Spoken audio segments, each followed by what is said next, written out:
Bismillahirrahmanirrahim. Assalamualaikum warahmatullahi wabarakatuh. Alhamdulillahi rabbil alamin.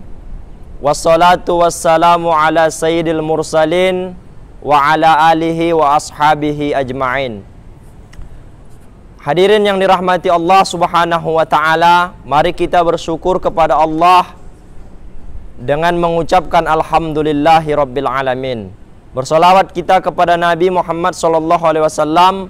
Semoga dengan memperbanyak solawat kepada beliau, kita mendapatkan syafaatnya di yaumil akhirat nanti. Amin ya rabbal alamin.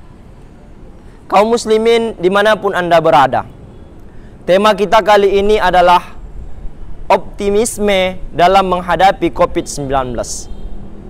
COVID-19 sebenarnya adalah ujian dari Allah subhanahu wa ta'ala untuk kaum mukmin.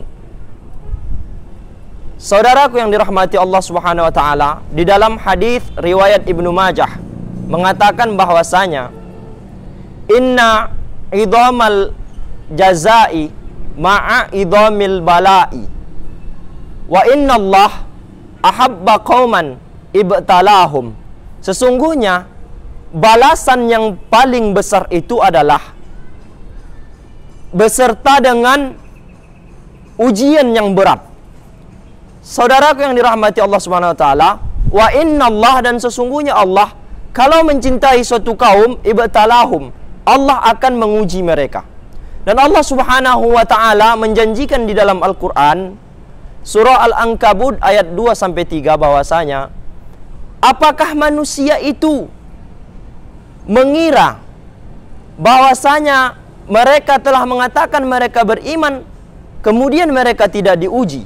Maka Allah menjawab, sesungguhnya kami telah menguji kaum sebelum mereka. Saudaraku yang dirahmati Allah subhanahu wa ta'ala, sesungguhnya sebagaimana dalam hadis pertama tadi, bahwasanya COVID-19 ini adalah bala, yang bala ini adalah satu tanda kecintaan Allah kepada kita. Oleh karena itulah kita harus menyambut kecintaan Allah ini dengan melakukan optimisme di dalam COVID-19 ini. Bagaimana melakukan optimisme itu? Pertama, tetaplah teguh berpegang kepada syariat Allah subhanahu wa ta'ala. Meyakini bahwa Allah telah menguji kita tauhid kepada Allah subhanahu wa ta'ala. Kemudian teruslah melakukan perkara-perkara yang dapat kita lakukan, kebaikan-kebaikan yang mampu kita lakukan walaupun dibatasi dengan COVID-19 ini. Semisal, kalau seandainya kita tidak bisa melakukan ibadah yang terhalang dengan COVID-19 ini, carilah amal ibadah yang mungkin bisa kita lakukan dengan beserta adanya COVID-19 ini.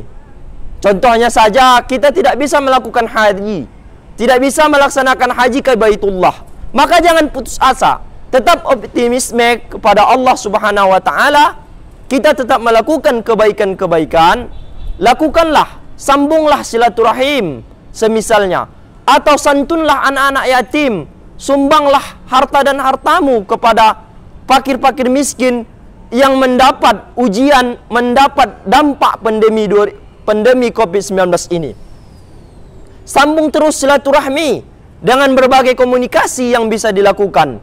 Kaum muslimin yang dirahmati Allah subhanahu wa ta'ala, demikianlah ceramah singkat saya ini. Mudah-mudahan memberikan manfaat kepada saya dan kaum muslimin yang dirahmati Allah.